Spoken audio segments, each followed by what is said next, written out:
Olá, olá, seja muito bem-vindo a mais um episódio do Neurotalks, o seu podcast semanal de saúde mental, autocuidado e prevenção de burnout. Eu estou muito feliz porque hoje a gente vai receber uma pessoa muito estudiosa, muito assim, que eu admiro já há bastante tempo e que a gente se conectou recentemente. E eu vou falar um pouquinho as credenciais dela, só para vocês terem ideia, assim, para vocês terem uma ideia leve do tanto que essa pessoa estuda e entende tudo aquilo que a gente fala aqui, tá? Então, olha só, ela é auditora do Ministério do Trabalho, ela é mestre e doutora em Direito, ela é formada em Direito e Administração. Ela é formanda em medicina, então ela é quase uma médica já, tá? Para concluir o curso dela de medicina. Ela tem um livro que se chama Riscos Psicossociais e Saúde Mental do Trabalhador. E ela é uma das maiores especialistas em assédio desse país. Luciana Baruch, minha querida, seja muito bem-vinda. Que alegria ter você aqui, mulher. Obrigada, Ana. Nossa, eu estou também muito contente.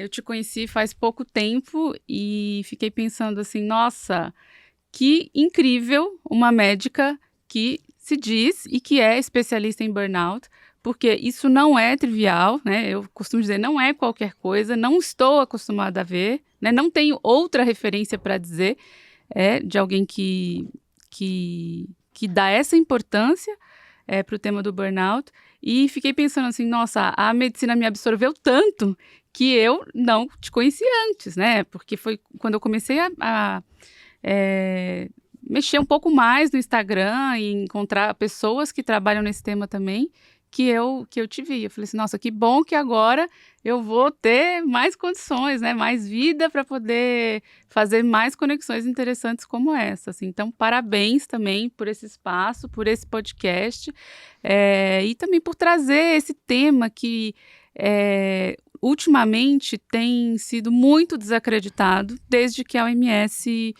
colocou, né, na 11ª revisão como uma condição associada ao trabalho, né, é um fenômeno associado ao emprego e ao desemprego. Então, assim, o que deveria ter sido uma conquista, né, e ser visto como uma conquista, tem sido bastante criticado e tem tido essa tendência, né, de ser excluído enquanto doença, né, do trabalho. Porque eu digo, a doença do trabalho é talvez uma das maiores conquistas do direito do trabalho.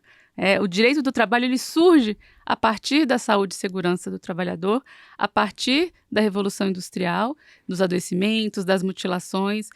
Ele não surge com FGTS, ele não surge com salário, ele surge a partir da saúde e da segurança. Então, o conceito de doença do trabalho é uma das maiores garantias que a gente tem. E eu vejo que desde que a questão dos transtornos mentais ela começa a ser discutida e aventada no meio médico, essa questão sofre esse revés de não querer, né, reconhecer e lidar com algo que realmente é um tabu, mas existe, não dá para negar e existem, é verdade, várias condições, mas o burnout é sem dúvida a principal delas e ele não é um diagnóstico de exclusão, né? Ele pode sim aparecer como comorbidade ou preceder outras doenças, outras condições, né, outras síndromes, e a gente vê hoje muito um discurso no sentido de desqualificar, minimizar, banalizar, falar que tudo é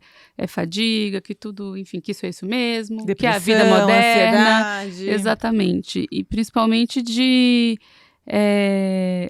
o que acontece também, o senso comum adotou a palavra burnout, né? Então, hoje, as pessoas falam, eu tô com um burnout de Zoom. E, na verdade, é uma fadiga de Zoom. E Burnout realmente, materno. as pessoas ficaram...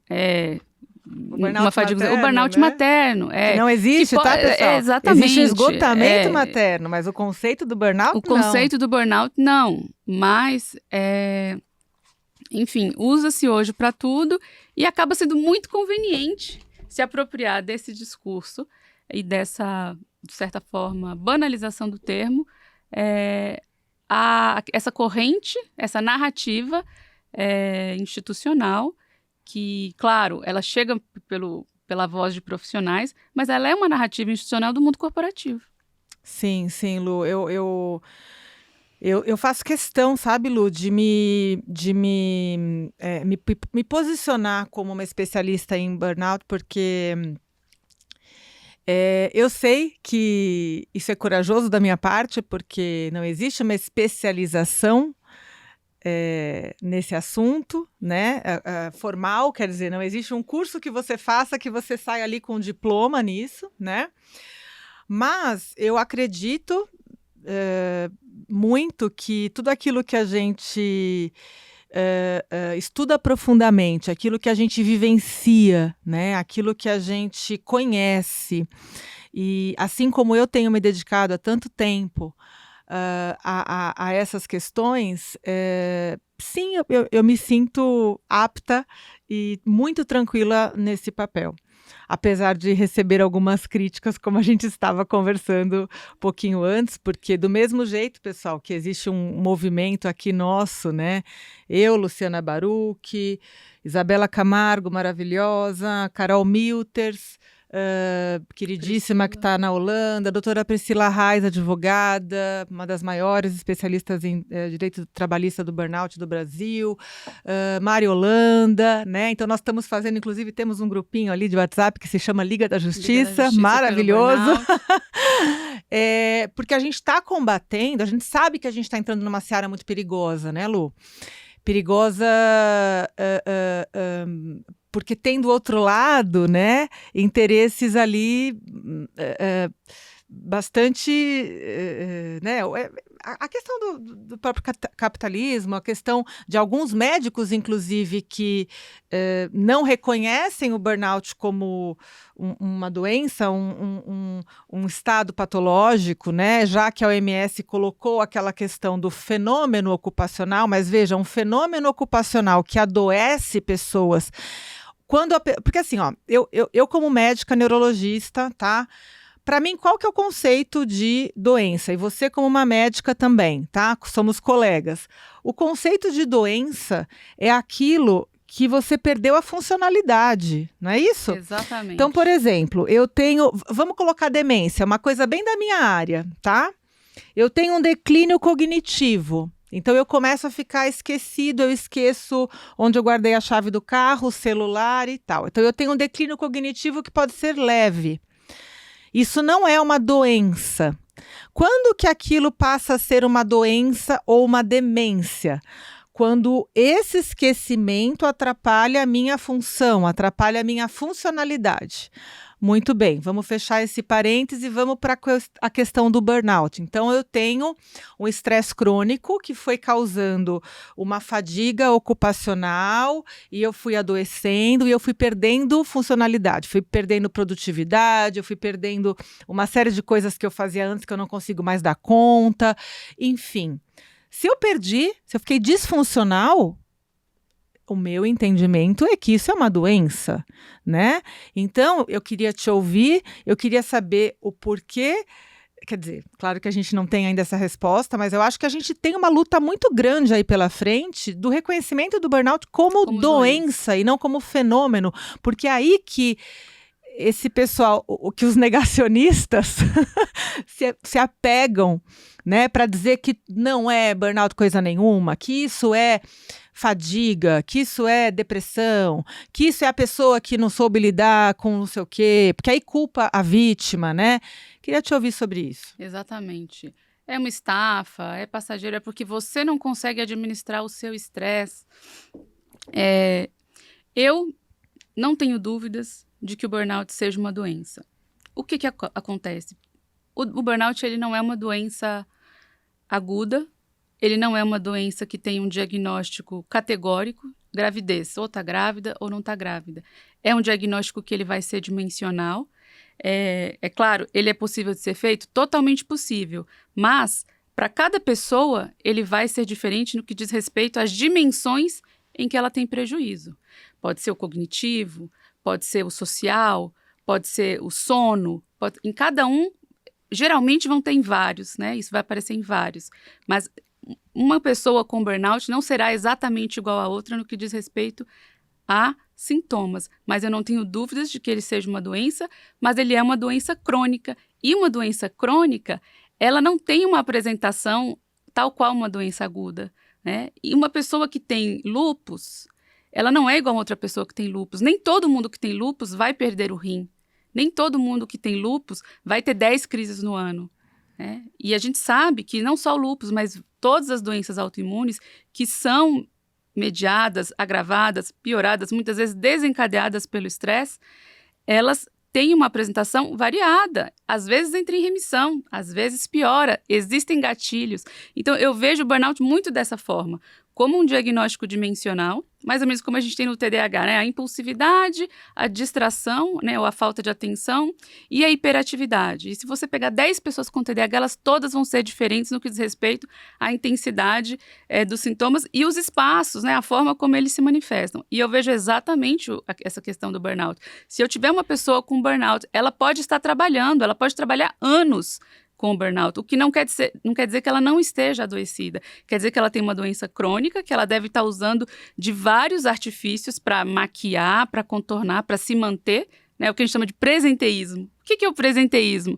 O presenteísmo, as pessoas que estão sendo vítimas do presenteísmo, que é o que muita gente fala, mas não associa ao burnout, é isso, eu tomo uma medicação para acordar, eu tomo outra para fazer reunião com o meu chefe que é super abusivo, então eu tenho que tomar um calmante, eu não consigo, aí depois eu faço não sei o quê, eu tomo 3 cafés, é muito comum, né, eu venho de hospital, todos os residentes com copinho de energético. Todo mundo. Que a gente sabe que tem uma dose de cafeína altíssima, e depois eu tenho que tomar para dormir, né, alguma coisa, e aí a pessoa vai funcionando desta forma.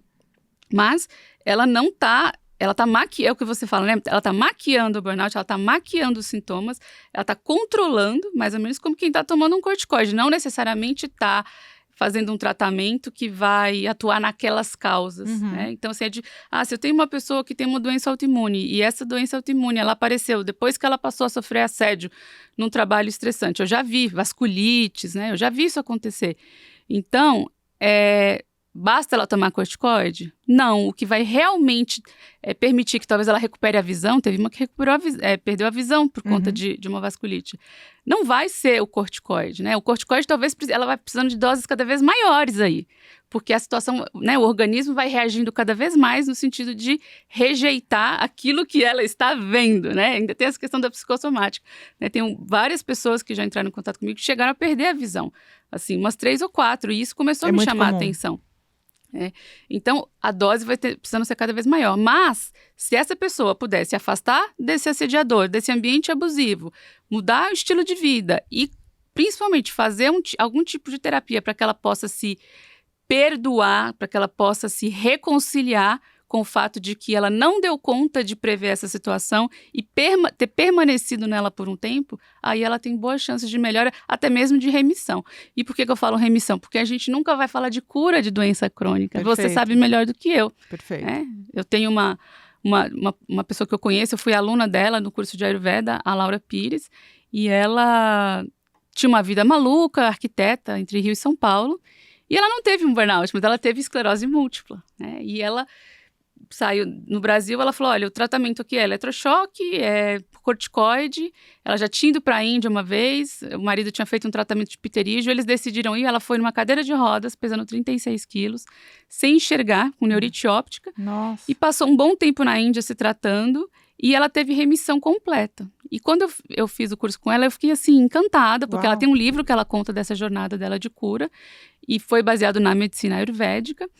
E ela diz, olha, eu não posso dizer que eu estou curada, porque é um caminho de desequilíbrio que o meu corpo conhece. Está em remissão, mas eu nunca mais vou poder ter aquela vida que eu tinha antes. E realmente, ela mudou o estilo de vida totalmente. Ela não come nem comida de avião, pra você ter uma ideia, assim.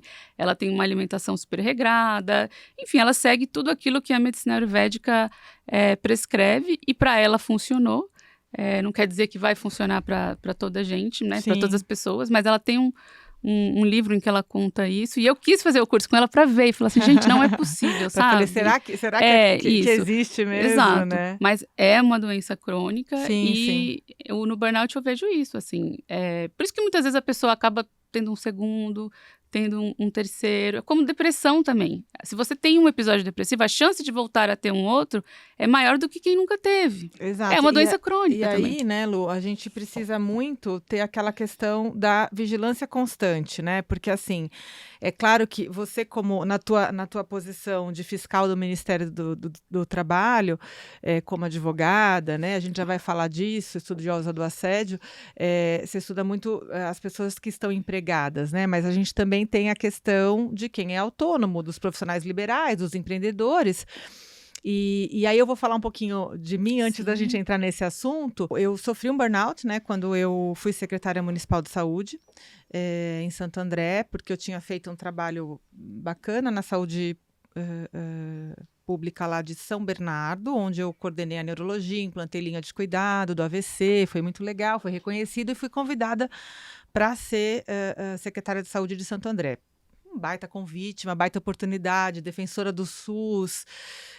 Aquilo, né? Eu fui com muita vontade de mudar, sabe, as coisas e tal. Mas eu nunca fui política, eu nunca tive. Apesar de acho que tenho ali uma certa inteligência emocional, mas a política ela é um mundo à parte, né? E é um mundo muito perigoso para quem não é da área. E hoje eu vejo que eu sofri muito assédio lá dentro, sabe? Porque hoje eu estou estudando isso, me aprofundei no tema, e antes eu não reconhecia. E aí tem até uma definição que eu aprendi com você, que como é que chama? Ético... É o sofrimento ético-político. Sofrimento ético-político, exatamente. O sofrimento ético-político é esse termo, esse conceito, eu vi pela primeira vez, e eu acho que é um conceito dela, da Bader Savaia. Ela é uma professora e pesquisadora da PUC de São Paulo, da psicologia social, e ela tem um livro chamado Artimanhas da Exclusão. E tem um dos capítulos, que é o que ela escreve, em que ela traz esse conceito, e lá ela não está falando do trabalho, ela fala do sofrimento ético-político em geral, porque ele existe em outras circunstâncias da vida também, mas ele é muito aderente a essas questões do trabalho, e tem um autor americano chamado Richard Sennett, que tem um livro também chamado A Corrosão do Caráter, que fala basicamente da mesma coisa. No meu livro tem uma tabela do Health and Safety Executive, que é o órgão da Inglaterra para a saúde e segurança no trabalho. E lá, um dos riscos psicossociais no trabalho que aparece relacionados à conjuntura, às circunstâncias, ao meio ambiente do trabalho, são os conflitos. Né? Então, assim, as tarefas conflitantes. Então, assim, eu tenho que ser um bom empregado, né? Eu tenho que ser um bom bancário. E ser um bom bancário para o banco não é necessariamente atender o cliente bem. Se eu atender o cliente bem, ótimo. Mas se eu não atender o cliente bem também e eu vendi, tá ótimo. E às vezes vendi sem o cliente saber? Exato. Agora, não importa. Se eu vendi sem o cliente saber, muitas vezes não importa. Né? Eu já vi várias gravações, fiz autos de infração, fiscalizações. Não. Faz uma pausa. Nisso, não é que você fez. Você fez, o pessoal acha assim que ela fez assim, né? Gente, presta atenção. Luciana Baruch, muito modesta, é responsável por uma das fiscalizações mais emblemáticas da história do trabalho, que levou o Banco do Brasil, tá, a pagar uma multa de 8 milhões de reais por assédio, porque foi reconhecido que existia aquela questão de obrigar os funcionários a vender coisas que os clientes não sabiam, né? Então, assim, a Lu fez um trabalho brilhante, um mergulho profundo, porque a Luciana é uma pessoa ultra estudiosa nesse assunto de assédio. E o assédio, pessoal, através da Luciana, foi reconhecido como um acidente de trabalho. Dá para pôr em maiúsculo isso aí escrito, ô Amaury? Faz favor? Assédio reconhecido como acidente de trabalho. Então, para os negacionistas, eu gostaria de recortar esse momento, tá? As minhas meninas da produtora vão refazer um recorte e nós vamos fazer isso bombar nas redes, por favor. Isso mesmo. Foi o assédio isso, né, foi Lu? equiparado a acidente do trabalho para todos os efeitos, no sentido de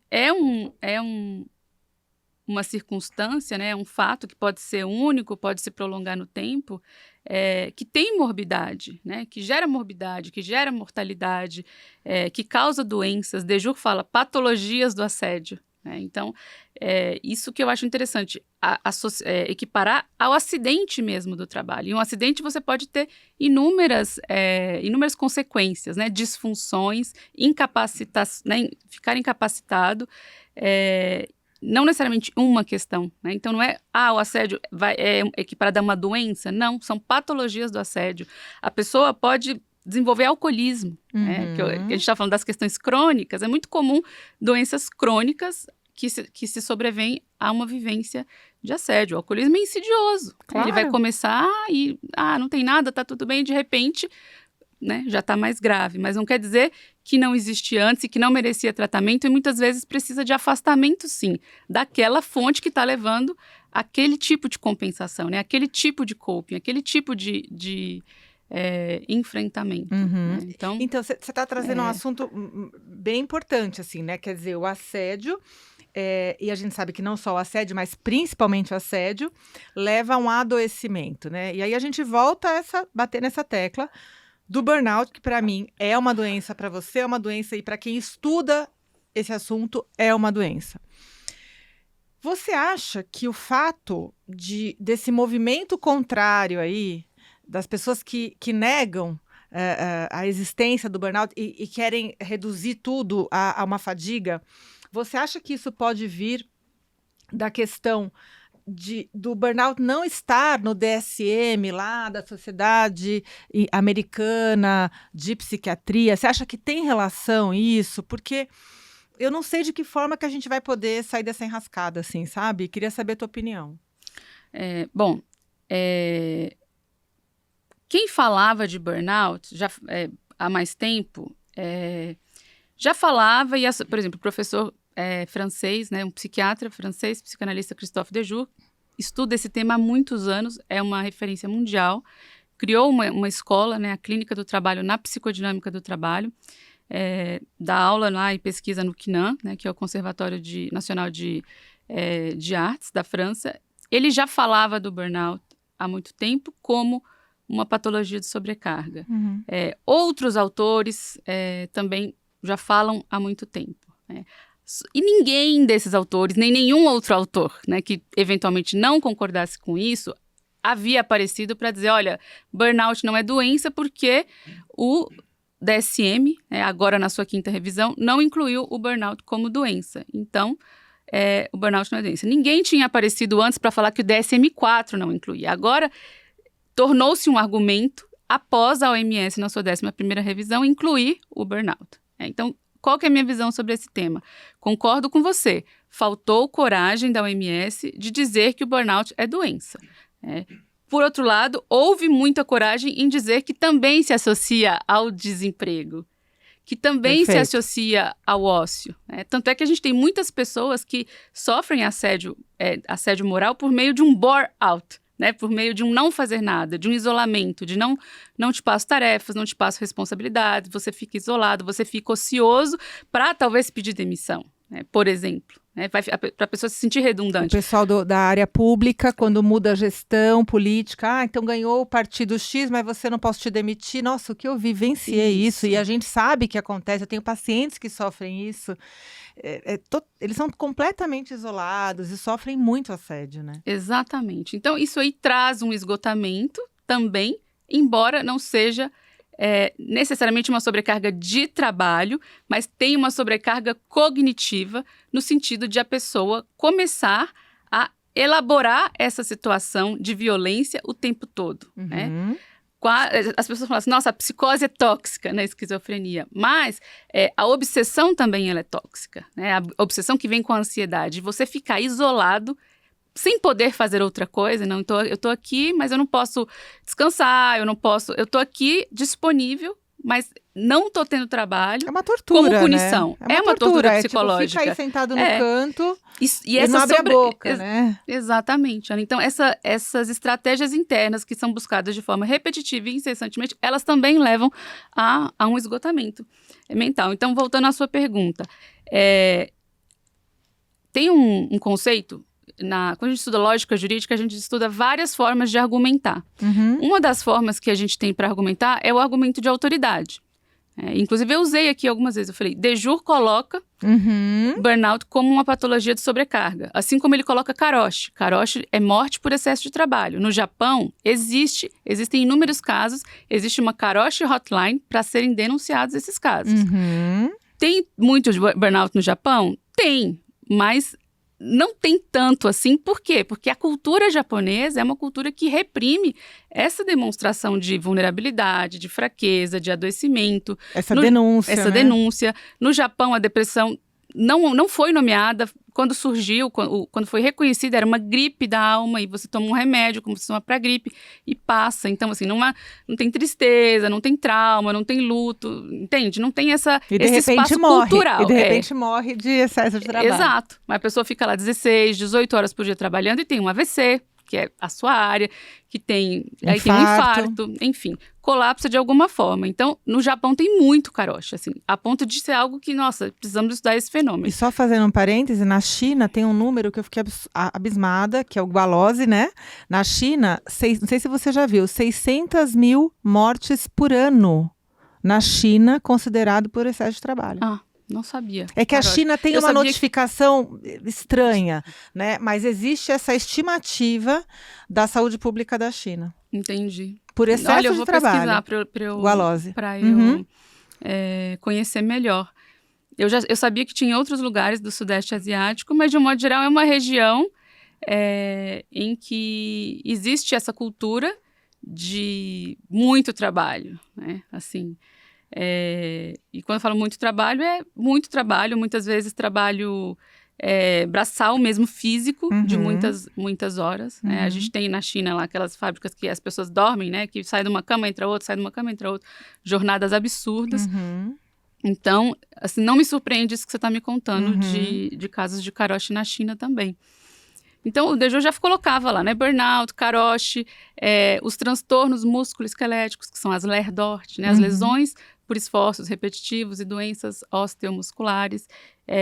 Sobrecarga? No frigorífico, fazer tantos movimentos por segundo. Mas a gente tem também muita LER-DORT em banco.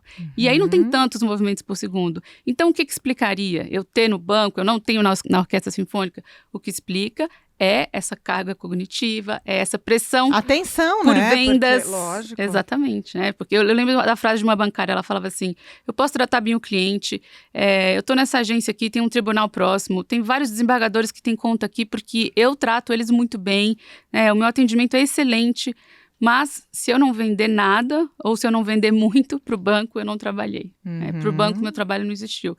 Então, assim, o que é ser um bancário, né, para o banco? É exatamente o não dito. Né? A pessoa entra ali esperando algo e depois aquelas expectativas foram criadas e isso é frustrado. E quando a gente fala de banco público, então aí a coisa vai para um outro nível de problema, mas nem vou entrar nisso. Agora, voltando à sua pergunta questão do DSM-5, e eu falei do DSM-4, 5, tem um tipo de argumento que a gente estuda em lógica jurídica, que é o argumento de autoridade. Então, o Deju está desde 1980 se dedicando a isso, estudando todos os fenômenos, suicídio relacionado ao trabalho. Então, para mim, ele é uma referência, para mim, ele é um estudioso, então eu estou citando o Deju.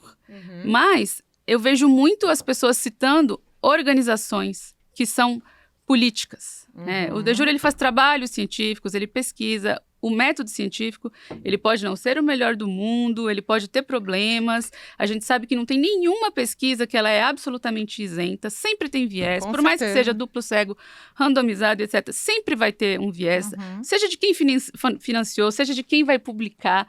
Isso existe, né? Mas, pelo menos, ele está ali mais numa posição que eu acho que ela é muito mais isenta, porque ele também não tem um benefício pessoal direto de assumir posturas intelectuais tão controversas e há tanto tempo, né? Que ele não oferiu um benefício com isso desde o início. Então, eu acho que isso coloca numa posição de maior respeito, talvez. Agora, quando as pessoas vêm com argumento de autoridade, querendo justificar algo com base em organizações que são políticas, isso, para mim, é muito complicado, muito complicado. Primeiro, por várias razões. Vou falar uma. A medicina é a ciência das verdades transitórias. No começo da pandemia de Covid, a OMS vai lá e publica um post, se não me engano, no Instagram, em algum lugar, dizendo não há motivos para se preocupar, é algo isolado, tá tudo bem, toquem a vida. 30 dias depois, não. vem uma coisa muito difícil, é uma pandemia, se preparem, né? O mundo vai acabar. Sim, E acabou para o fim mesmo, do assim, mundo. foi, né? Assim, muito pior do que a gente poderia imaginar que a gente podia viver aquilo, assim, que aconteceria. Então, são verdades transitórias mesmo, e a gente tem que lidar com essa limitação que não é da OMS. E com essa flexibilidade. Exatamente, que não é da OMS, é da ciência, da medicina. Quantos diagnósticos que você demorou anos para fechar? Então, e quem nega isso, Lu, que são os negacionistas que nós estamos nos referindo, são pessoas que eu acho que não atuam ou que estudaram pouco a ciência, né? E que estão muito, ou não atuam como médicos, ou não se aprofundaram no assunto médico, biológico, né? E estão ali muito enraizados nas questões, talvez, de leis, do direito, sei lá, porque para um médico não ter flexibilidade de raciocínio, para mim eu não consigo conceber, de verdade, sabe? Falar que porque isso aqui que eu li, a pessoa interpreta de um jeito e ela diz que aquilo é verdade e ela já publica isso, né, nas redes sociais, e a gente sabe o quanto que isso fere pessoas que estão doentes, que leem lá, burnout não existe, por exemplo. Por isso, e a pessoa argumenta, porque a pessoa é boa de oratória, né, tem uma narrativa convincente, e eu tenho pessoas que estão sofrendo, que estão, sabe, pensando em suicídio, que estão no limbo previdenciário sem receber um tostão para sobreviver, e ainda tem que ficar provando que está doente o tempo inteiro. E aí vê um médico falar, e não é só um, infelizmente, né? Existe um grupinho forte aí que não citam pesquisas. Que não citam pesquisas. Não citam pesquisas, né? Se baseiam no argumento de autoridade. Eu acho muito complicado isso, Lu. Acho muito complicado. São pessoas que são... Primeiro, eu acho que não tem a sensibilidade. Porque o burnout, exatamente como a depressão. Então, elas vão falar, é um mimimi, a pessoa está trabalhando, está funcional. Eu tive uma amiga que tinha uma depressão, que desencadeou no pós-parto. Ela estava funcional, mas ela dizia, minha vida não tem sentido. E ninguém imaginou que ela cometeria suicídio, como cometeu. Ela trabalhava numa procuradoria, tinha mestrado. Ela foi pro trabalho de manhã, ela despachou. Ela trabalhou com filho, com 2 filhas pequenas, uma de 2 anos, uma de 1 ano, 2 babás na sala. Ela vai pro quarto, corta a tela, deixa uma carta e pula. Então, quando falam pra mim que você não tem cara que tá depressivo, você não tem cara que tá com burnout, você se arrumou, você tá indo fazer não sei o quê, você, sabe? Você tá escrevendo, você tá trabalhando. É a mesma coisa em relação à depressão, entende? E olha, ela é casada com um médico do trabalho, o pai médico, então assim, não existe isso quando a gente está falando de transtorno mental. E eu acho que burnout é doença e acho que burnout é mais do que uma doença. Acho que burnout ainda é uma síndrome, porque eu acho que ela tem o componente do transtorno mental e eu acho que ela também vai se manifestar no corpo de alguma forma, com frequência cardíaca, com resistência à insulina, com hipertensão, geralmente, ou com cefaleia. Então vamos falar para os negacionistas? Assim, são pessoas que não têm sensibilidade. Vamos falar para os negacionistas, então. Só vou dar aqui eu também dei aula em faculdade, sou professora universitária, então vamos desenhar para o pessoal. Seguinte, meu povo, estresse crônico a gente vai ativar 2 sistemas. Eixo, hipófise hipotálamo adrenal, para liberar cortisol, que é o hormônio do estresse. Ativação do sistema nervoso simpático, que é aquele da sobrevivência de luta ou fuga, adrenalina. Muito bem, juntou cortisol com adrenalina, buf, explodiu. Tá? Substâncias do mal, substâncias implosivas para o nosso corpo. Cortisol e adrenalina juntos vão causar elevação de pressão arterial, aumento de resistência à insulina, risco de diabetes, queda do sistema imunológico, risco de infecções. Por isso que quem está estressado tem um monte de infecção por herpes zoster, infecção de urina, broncopneumonia e por aí vai, pielonefrite, por aí vai. alterações do sono, e aí você não dorme bem. Declínio cognitivo, o declínio cognitivo não só por causa do sono, mas porque o cortisol vai lá no hipocampo, que é uma área bem pititica do nosso sistema límbico, responsável pela memória, e o cortisol detona o nosso hipocampo. Tem modificações da neuroarquitetura das células do hipocampo que se modificam, tá? E tem estudos já que falam que essas modificações elas levam a um declínio cognitivo de memória semelhante a quem tem um princípio de Alzheimer. Então, nós estamos falando de uma coisa muito séria. E na ressonância magnética, a gente já está vendo redução de hipocampo em pessoas com burnout e com cortisol muito alto, tá? Então, meu povo, isso não é fenômeno, isso não é cansaço, isso não é fadiga, coisa nenhuma, tá? A comprovação existe ali no nosso corpo. E tudo isso que eu estou falando, mais risco, então, com tudo isso no final, mais risco de AVC, mais risco de infarto, mais risco de morte súbita, mais risco de suicídio. E é por isso que morre esse tanto de gente, sim, por excesso de trabalho. Né, Lu? Então, acho que mais claro que isso... Exatamente. Inclusive, em trabalhos em que se exige atenção e que existe risco para a vida, caso não sejam observados, né, os cuidados, né? Eu tenho um tio, por exemplo, que ele é piloto de avião, e eu fico pensando muito nessa função, assim, no tanto que a pessoa tem que ter uma vigilância com a saúde, com o sono. Muitas vezes os horários de voo são horários, sabe, muito bagunçados, voa de madrugada, tá cada hora em um lugar, e fica longe da família. Esse setor da aviação esse setor da aviação, ele é muito adoecido por exaustão e por burnout. Muito, muito mesmo.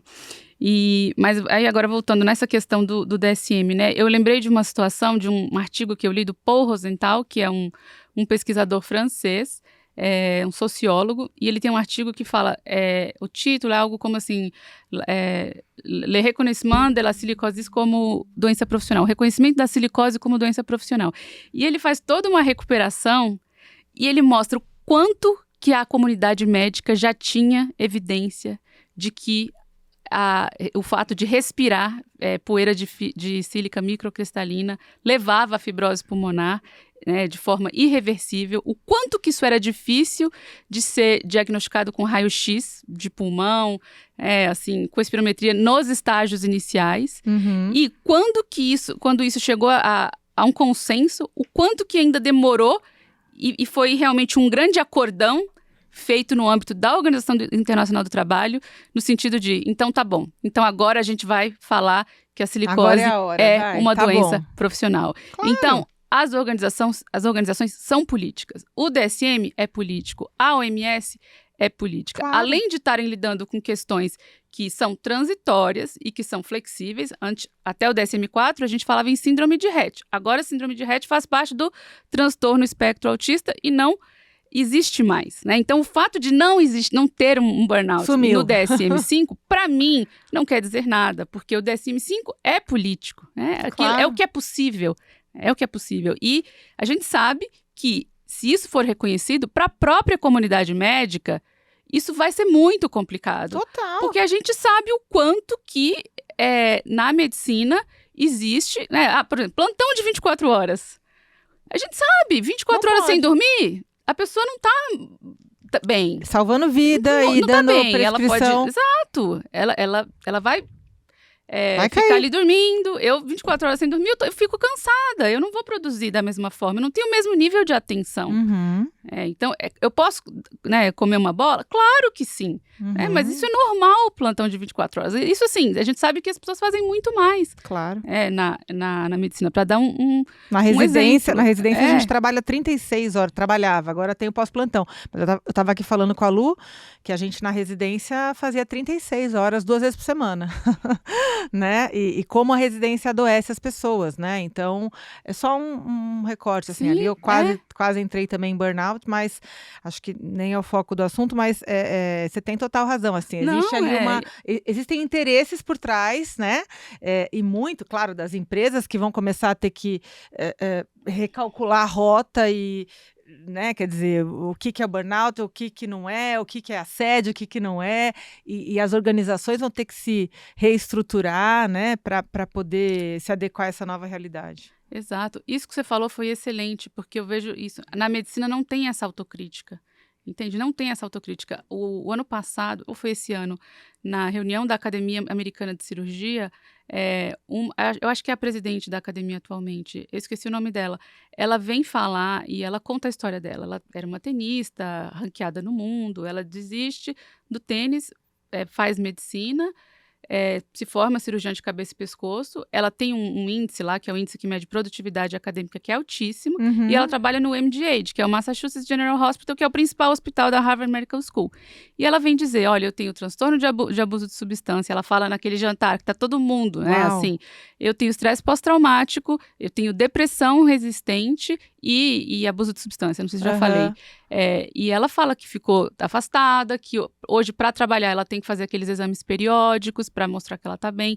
Então, ela vem a público falar isso para poder... Conscientizando, né? Exato. Mas a situação dela é a de muita gente na medicina, principalmente na cirurgia. Então, assim, não faz autocrítica. E aí, a gente, quando vê o INSS, né? Eu vi você falando nos stories ontem, os médicos do INSS, a gente está falando disso. Ai, que vergonha. Então, assim, como que essa pessoa está aqui reclamando de burnout? Olha só, trabalha 10 horas por dia. Eu, na minha residência, eu fazia residência, saía da residência, ia para o plantão e etc. Não morri, tô aqui. Então, frescura, entende? Então, eu acho, de verdade, que essa questão do reconhecimento do burnout, né, principalmente nas perícias, passar pelos médicos, ela é muito complicada porque na medicina não tem essa autocrítica. Perfeita. Lu, você foi perfeita, você foi cirúrgica. Sabe por quê? Eu acompanhei uma paciente numa perícia judicial semana passada e feita por uma psiquiatra, tá? E aí nós entramos na sala e aí ela falou, o que está acontecendo, né? E a funcionária trabalhava há muitos anos numa empresa muito grande e ela contou que ela entrou e ela começou a ser promovida, ela fez uma carreira dentro da empresa e ela disse que quanto mais funções ela acumulava, mais ela ia se perdendo na quantidade de horas e sendo exigida. E aí aí chegou uma hora que ela falou assim para a médica. E aí chegou uma hora que eu não tinha nem hora para comer, nem hora para dormir. A médica olhou para ela e falou assim: sei bem o que é isso. Mas assim, com desprezo, como dizendo, minha filha, você está reclamando do quê? Lu, me deu uma revolta isso, e o que você está falando faz todo sentido. Provavelmente ela pensou, eu já passei isso a minha vida toda, minha filha levanta e vai trabalhar. Ontem eu fiz um story falando disso, então esse episódio vai depois, então se você não viu o story, eu vou falar aqui, porque isso é um assunto que nos interessa, eu e a Lu. Que é o seguinte, perícias do INSS, que eu acho que é uma coisa que, quem sabe, um dia a gente vai conseguir resolver na vida, mas como os médicos peritos estão mal preparados para ocupar essa função, né? E como eu me sinto envergonhada de chamar alguns seres desse grupo de colegas e pensar que essa pessoa estudou para cuidar de alguém. Eu não sei de qual interesse que ele está defendendo ali. Mas, enfim, uma paciente minha, ontem, a gente recebe várias e várias vezes essas questões, mas ontem eu recebi uma paciente que tem um burnout num grau severíssimo, com uma ideação suicida altamente planejada. Ela chegou a fazer seguro de vida porque ela ia se matar num acidente de trem, ela ia se jogar do trem para parecer acidente, para o filho receber o seguro, altamente planejado. Ela já vinha planejando isso, agora ela não está mais nesse momento suicida, mas assim, autoideação suicida, sintomas depressivos gravíssimos, ela não consegue mais ler uma página de um livro e ela é ultra inteligente, e por acaso ela fraturou o pé, porque ela caiu, ela se distraiu e ela fraturou o pé, e foi fazer a perícia. O ortopedista deu um atestado de 3 meses, e ela foi com 3 atestados da saúde mental dela, 2 do psiquiatra e o meu, atestando as questões cognitivas, e dor de cabeça, insônia e barará. Pois chegou na hora da perícia, o médico perito olhou e falou assim, depressão? Burnout? Minha filha, isso é crônico, isso não tem jeito não. Agora deixa eu ver se aqui o pé ortopedia, fraturou o pé, deixa eu ver o raio-x, tá aqui. Tá, pode sentar lá que eu vou te examinar. Ele deu total atenção para o pé, afastou a paciente do pé, colocou o CID do pé, da fratura do pé, e deu 3 meses pela fratura do pé. Ou seja, não fosse a fratura do pé, na visão desse infeliz, ela estaria apta ao trabalho. Nossa, eu entendo a sua indignação, porque ela também é a minha. Me lembro de uma vez que eu estava numa audiência pública na Câmara dos Deputados, falando sobre os riscos psicossociais no trabalho bancário. Estava presente o Ministério da Saúde, estava presente o Ministério do Trabalho, estava presente a FEBRABAN, estava presente o Sindicato dos Bancários do DF, estava presente a professora Ana Magnólia da UNB, que foi quem fez o estudo, mas não estava presente o Ministério da Previdência. E, no final da minha fala, uma das coisas que eu disse foi: a Previdência precisava estar aqui. Precisava estar aqui, porque a gente sabe que o sistema de reconhecimento do adoecimento, ele é muito falho, porque depende da empresa dizer que o empregado adoeceu por conta dela. Não estou nem falando de burnout. Podemos falar de qualquer outra coisa. Pode ser da silicose. Isso não acontece. É muito raro acontecer. O que eu vejo é CAT, né, Comunicação de Acidente de Trabalho, ser emitida por questões assim que não dá para negar. Entende? Estava aqui, escorregou e caiu. Não viu a placa molhado, escorregou, quebrou a perna. Esse é o acidente do trabalho que a gente vê tendo uma CAT emitida. Ou então, quando a gente vê em obra, acidente fatal, inclusive essa é uma prerrogativa dos auditores fiscais do trabalho, investigar doenças, adoecimentos e acidentes do trabalho. Já fiz investigações de morte por elevador que caiu, enfim, em ambientes elétricos, morte, né, a pessoa morre eletrocutada, mas nunca tive essa chance de fazer de adoecimentos, porque não chega, né, porque não é reconhecido. A empresa não comunica, então ninguém fica sabendo. Então, eu acho realmente que esse é um grande problema e não tem como resolver sem que o Ministério da Previdência, sem que o INSS se posicione, né? E tem que reconhecer. E eu ainda acho que tem que ser assim, presumido. Telemarketing, banco, varejo. Profissões de risco. Profissões que tem meta, assim, sabe? Qualquer coisa eu de acho vendas. Que tem que ser presumido. Total. A empresa que mostre que ela tem um ambiente rígido, que ela não pressiona as pessoas, né? que ela não tem milhares de ações reclamando da mesma coisa. Né? O ônus da prova tem que ser colocado sobre o outro. Porque quem está numa condição de provar um burnout está numa situação de vulnerabilidade. Para começar, a pessoa não tem nem condições, muitas vezes, de reunir provas. É o que você falou da sua paciente. Ela tá com ideação suicida. Ela está planejando um seguro de vida para deixar para o filho. Juntando e-mail. Entende? Então, eu defendo que esses são casos em que o ônus da prova ele tem que ser invertido mesmo. E isso tem que ser política institucional. Porque também a gente está falando de um dumping social. Porque essas pessoas são descartadas, ficam no limbo ou então não conseguem comprovar o adoecimento. E aí, quem que paga? Ou o INSS vai pagar, como se ela teve uma doença, né? E aí ou então ela vai aposentar por invalidez, mas como se fosse uma doença que não é ocupacional, não é relacionada ao trabalho. Então, aí a sociedade vai pagar através de impostos, ou a sociedade paga através de um custo social mesmo, de ter uma pessoa que perde a funcionalidade para que uma empresa passe a competir de forma desleal, que é o dumping social. Total.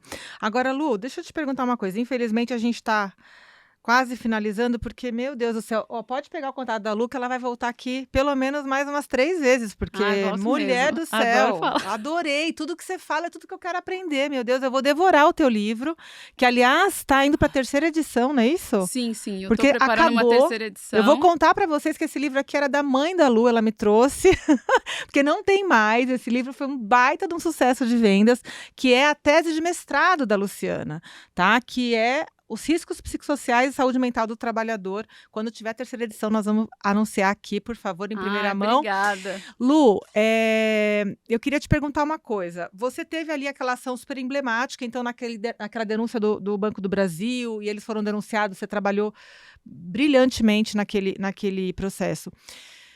Para uma pessoa leiga no direito, como eu, ainda vou estudar mais sobre isso e não vou ser mais leiga, mas por enquanto sou leiga. para um monte de gente que está assistindo a gente, que sofre assédio, que está lá naquele limbo previdenciário, que não sabe o que fazer, que está lá sufocado, e a pessoa fala, nossa, que sorte que teve essa pessoa lá que sofreu assédio, que teve a Luciana Baruch investigando o seu local de trabalho, que fez essa pessoa pagar, que fez o banco, pelo menos mexeu no bolso do banco, por mais que tenha sido difícil, porque eu já sei um pouco da história por trás dos bastidores, e eu sei que foi bastante difícil, né? Não é assim, vai lá e paga 8 milhões, enfim. Como que funciona? A pessoa pode fazer uma denúncia para o Ministério? Como que eu chego numa pessoa como a Luciana Baruch para provocar uma investigação no meu local de trabalho? Bom, tem uma questão relacionada a isso, que é o tema. Quando eu fiz essas fiscalizações, que foram fiscalizações pioneiras, e eu não fiz só assédio, né? Eu fiz fiscalizações relacionadas a riscos psicossociais também, embora elas foram em menor número, porque as denúncias que chegavam eram muito mais de assédio. Eu estava numa busca pessoal também. Eu estava fazendo mestrado, eu fiz em 2009, 2010, e eu comecei as fiscalizações em 2010. E eu falava com as pessoas ali na seção de saúde e segurança, aqui em São Paulo, do Ministério do Trabalho, e eu não encontrava uma correspondência. O que as pessoas me diziam é esse tema, e nem dava para falar de riscos psicossociais, eu falava muito do assédio. Não é para um auditor fiscal, isso não é assunto para auditor fiscal se meter, não tem lei, até hoje não tem ainda, né?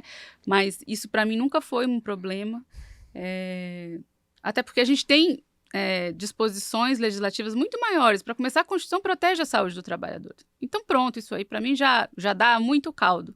Né? A gente tem convenções da OIT, a gente tem NRs, então tem a doutrina. Então, isso para mim nunca foi uma questão. Mas, se não há um interesse político de entrar naquele assunto, tudo pode ser justificado, né? Até falar, o DSM não fala do burnout, ou o assédio não está na lei. Eu sempre brinco isso. Assédio não existe, então, porque não tem lei? Então, o burnout não existe porque não está no DSM? Então, vamos por esse argumento, então é muito complicado. Então, teve um interesse pessoal meu ali, e eu acho assim que hoje a categoria se volta mais para isso, mas a gente está falando de poucas pessoas. Além disso, estamos há 10 anos sem concurso, Ana. Ai, meu Deus. Então, o último, eu entrei no concurso de 2007, teve em 2004, depois eu entrei no de 2007, teve um outro em 2010, um outro em 2013, que foi o último. A Dilma ainda queria fazer algum, mas eu acho que ela caiu antes. Temer não fez, Bolsonaro não fez, e agora o Lula aprovou um edital para 900 vagas. Ai, que bom. Então, eu espero que venham que muitos gás, médicos gente também, nova, viu? Médico. Porque o concurso de auditor antes, ele era dividido em 3.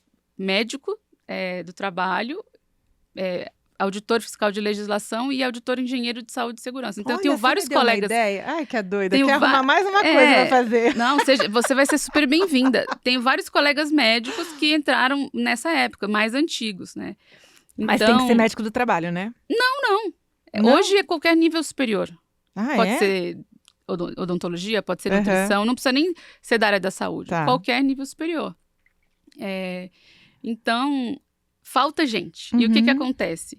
As denúncias chegam, e as de assédio são numerosas, mas acaba que, pelo pouco efetivo, é preciso focar em trabalho infantil, em trabalho em condições análogas a de escravo, em denúncias por falta de registro, que são aquelas áreas prioritárias lá, em que existe meta e existe um controle maior. Infelizmente, a questão da saúde mental, ela ainda é um tabu no sentido de que ela é invisibilizada mesmo. Porque é aquela história que os olhos não vê, o coração não sente, né?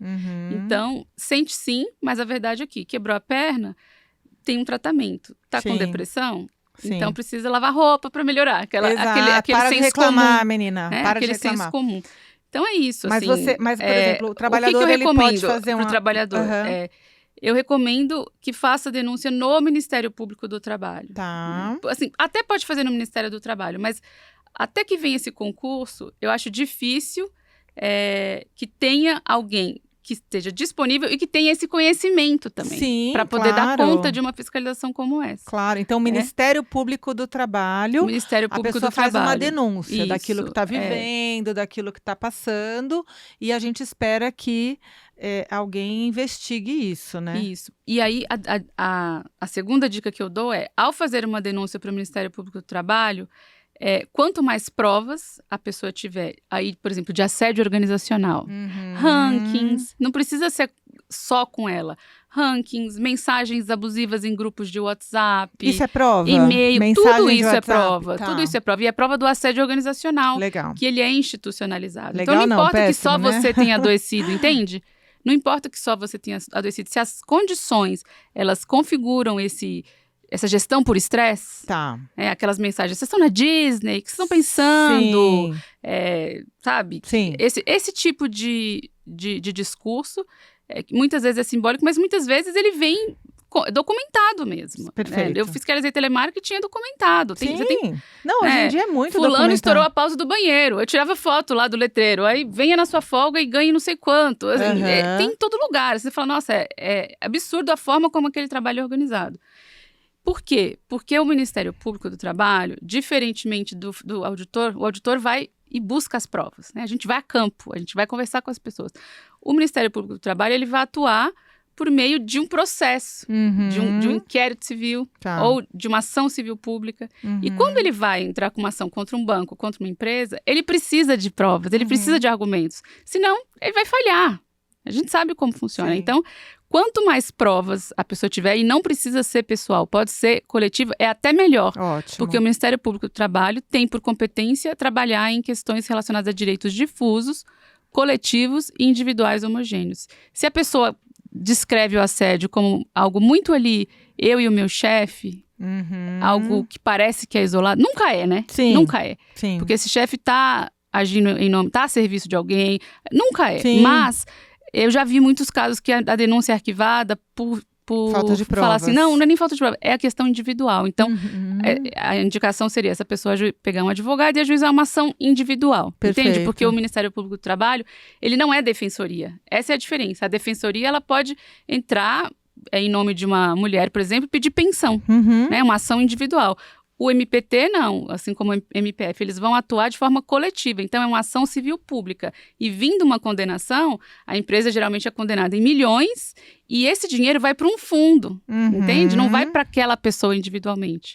Então, a gente diz, o MPT, o MPF, eles são advogados da sociedade, e é isso mesmo, Tá. entende? Nossa, gente, que Então, maravilha. Então, é um caminho eu mais, acho que é uma mais luz, interessante, eu eu acho. acho. Que é uma luz, né, para quem não está sendo ouvido.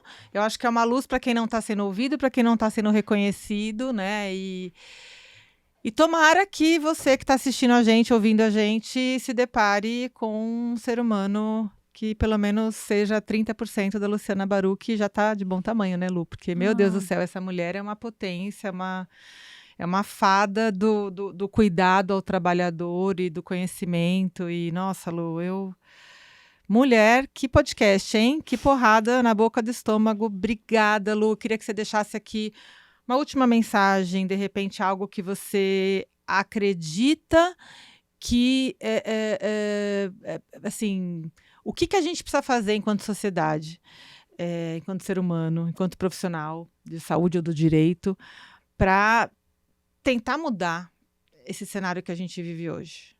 E deixa seus contatos pra gente. Tá, vou deixar. Isso que eu falei, né? Essa questão, o Ministério Público do Trabalho, ele vai atuar de forma coletiva. Então, às vezes, aquela pessoa que está ali com burnout, ela talvez não receba nada, a não ser que ela entre depois com ação individual, o que é possível e é mais fácil, depois que tem uma condenação da empresa.